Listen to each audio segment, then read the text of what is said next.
আসসালামু আলাইকুম বন্ধুরা, সকলেই কেমন আছেন? আল্লাহর রহমতে আলহামদুলিল্লাহ আমি অনেক অনেক ভালো আছি। বন্ধুরা, আজ আমি ভীষণ মজাদার লোভনীয় স্বাদের একটা পুডিং রেসিপি তৈরি করে আপনাদের সাথে শেয়ার করব। আশা করছি এই প্রাণ জুড়ানো কলিজা ঠান্ডা করা এই পুডিং রেসিপিটা আপনাদের কাছে খুব ভালো লাগবে। বন্ধুরা, খুব সহজ পদ্ধতিতে আমি যেভাবে ডাবের পুডিংটা তৈরি করি সেই পদ্ধতিটাই আজ আপনাদের সাথে শেয়ার করব। আশা করছি পুরো রেসিপিটার সঙ্গেই থাকবেন এবং আমাকে সুন্দর সুন্দর কমেন্টস করে সাপোর্ট করবেন।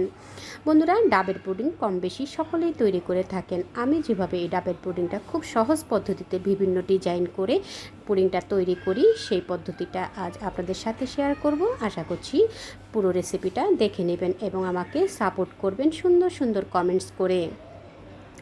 ডাবের পুডিংটা তৈরি করার জন্য আমি এখানে 3টা ডাব নিয়েছি এবং ভিতরে শাঁসওয়ালা ডাব নিয়ে ডাবটাকে আমি খুব ভালো করে এভাবে করে কেটে নিয়েছি এবং ভিতরের শাঁসটাকে বের করে নিয়ে পানিটাকে এভাবে করে ঢেলে নিয়েছি। তো আমি 3টা ডাব দিয়ে আজকে এই পুডিং তৈরি করব। আমি বিভিন্ন ডিজাইন করে ডাবের পুডিংটা তৈরি করব, তাই আমি একটু বেশি করে ডাব নিয়েছি। আপনারা চাইলে কমিয়ে বাড়িয়ে নিয়েও কিন্তু একই প্রসেসে এই ডাবের পুডিংটা তৈরি করে নিতে পারেন।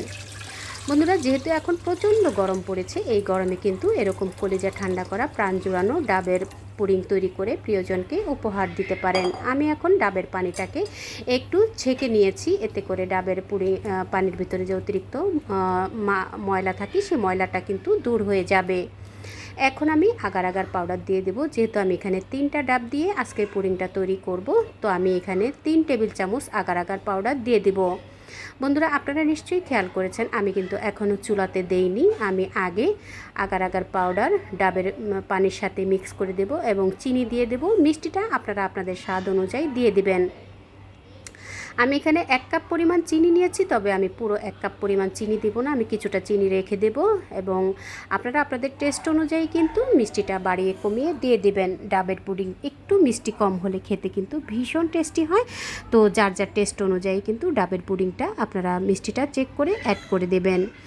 আমি যে ডাবের পানি থেকে শাঁস বের করে নিয়েছিলাম সেই শাঁসগুলোকে আমি এভাবে একটা কুকি কাটার দিয়ে এভাবে করে ডিজাইন করে স্টার করে এভাবে করে কেটে নেব। বন্ধুরা, আপনারা চাইলে আপনাদের পছন্দ অনুযায়ী চিকন চিকন করেও কেটে নিতে পারেন বা আপনাদের পছন্দ মতো যে কোনো সাইজ করে এই উপরের শাঁসটাকে কেটে নিতে পারেন।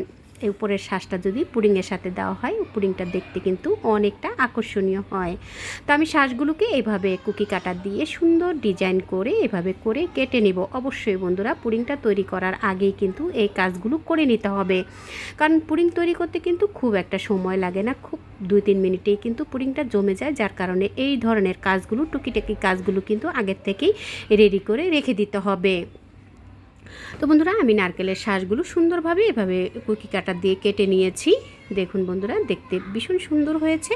এখন আমি চুলাতে বসিয়ে দিয়েছি ডাবের পানিটাকে, বসিয়ে দিয়ে অনবরত নেড়ে চেড়ে 2-3 মিনিট নাড়লে কিন্তু খুব সুন্দরভাবে ডাবের পুডিংটা কিন্তু জমে যাবে। দেখুন বন্ধুরা, অনেকটুকু ডাবের পুডিংটা কিন্তু এখন ফেনা হয়ে গেছে। কিছুক্ষণ নেড়ে চেড়ে দিলেই কিন্তু পুডিংটা খুব সুন্দরভাবে জমে যাবে। তো বন্ধুরা, দেখুন পুডিংটা কিন্তু জমে গেছে।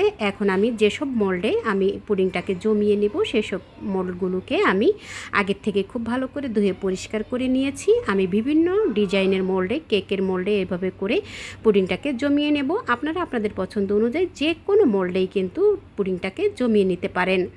আমি ছোট ছোট কেক তৈরি করার যে মোল্ডগুলো পাওয়া যায় আমি সেগুলোতে এভাবে করে একটু একটু করে দিয়ে দেব। কিছুটা আধা ভরে দিয়ে দিব, পুরোটা ভরবো না, কিছুটা বাকি রেখে দিয়েছি। দিয়ে এরপর আমি একটা স্কোয়ার সাইজে মোল্ডেও কিন্তু আমি ঢেলে নিয়েছি, সেটা আমি স্কোয়ার সাইজ করে কেটে নেব। আর এগুলো আমি কেকের মোল্ডে ঢেলে দিয়ে এরপর একটা একটা করে ডাবের যে শাঁসগুলো দিয়ে আমি ফুল তৈরি করে রেখেছিলাম আগের থেকে, সেগুলো কিন্তু আমি একটা একটা করে বসিয়ে দিয়েছি।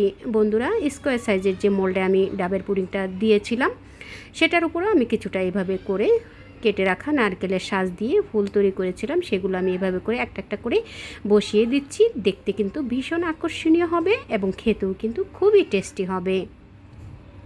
তো বন্ধুরা, দেখুন খুব সুন্দরভাবে আমি তৈরি করে নিয়েছি এবং আরও কিছুটা ডাবের পুডিং ছিল, এটা দিয়ে আমি দুধ দিয়ে ডাবের পুডিং দিয়ে একসাথে মিক্স করে আরও একটা ডাবের পুডিং আমি তৈরি করব।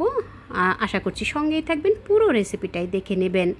বন্ধুরা আমি এটাও একটা স্কোয়ার সাইজের মোল্ডে ঢেলে নিয়েছি। ঢেলে নিয়ে এরপর আমি কিছু ডাবের শাঁসকে এভাবে করে চিকন চিকন করে কেটে রেখেছিলাম আগের থেকে, সেটা আমি উপরে ছড়িয়ে দিয়েছি।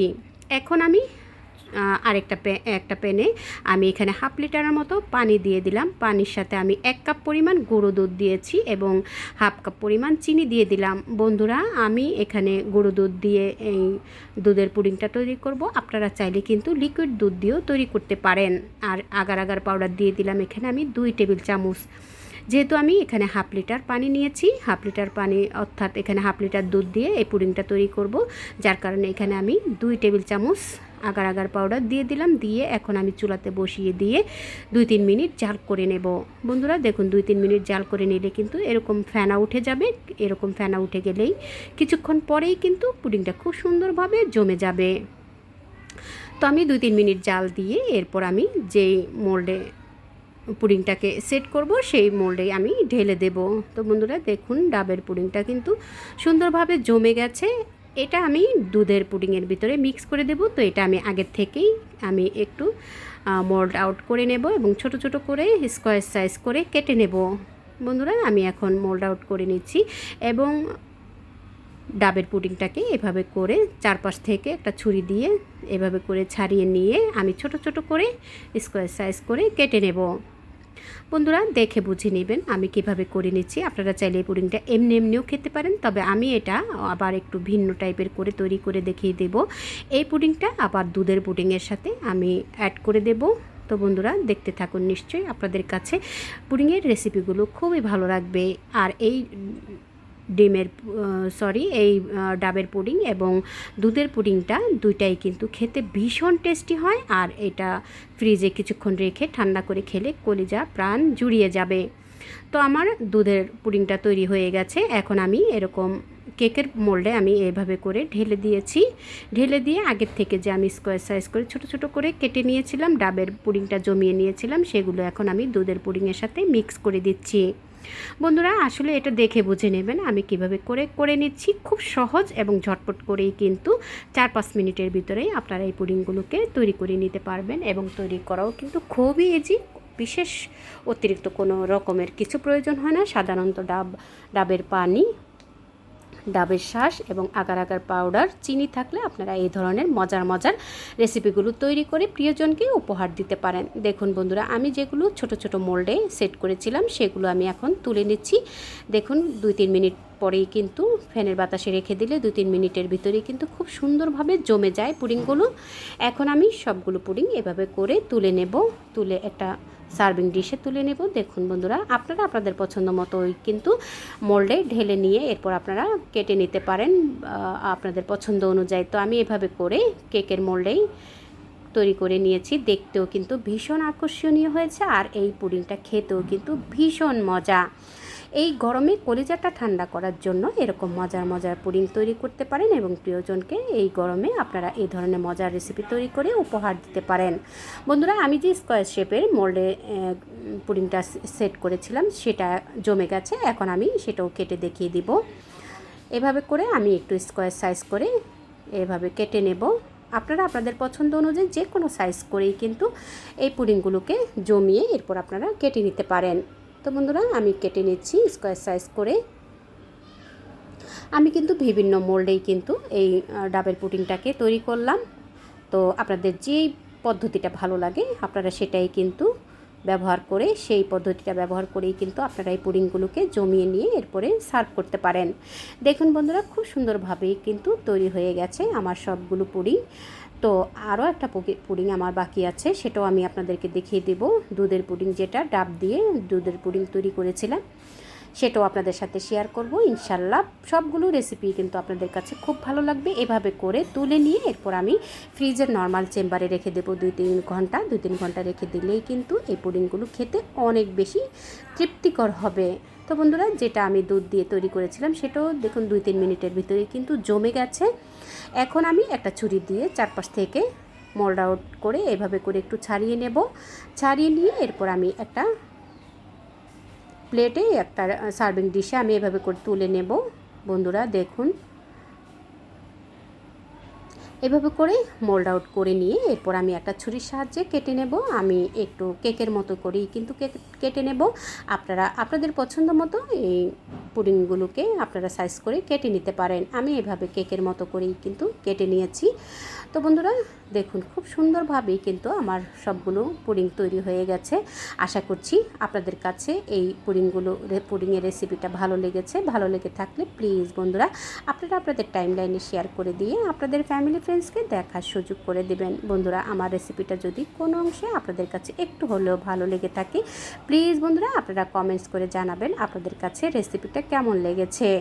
আশা করছি সঙ্গেই থাকবেন, পুরো রেসিপিটা দেখে নেবেন এবং সুন্দর সুন্দর কমেন্টস করে সাপোর্ট করবেন। বন্ধুরা দেখুন ডাব দিয়ে দুধ দিয়ে যে পুডিংটা তৈরি করেছিলাম সেটা দেখতে কতটা আকর্ষণীয় হয়েছে এবং ভীষণ লোভনীয় হয়েছে।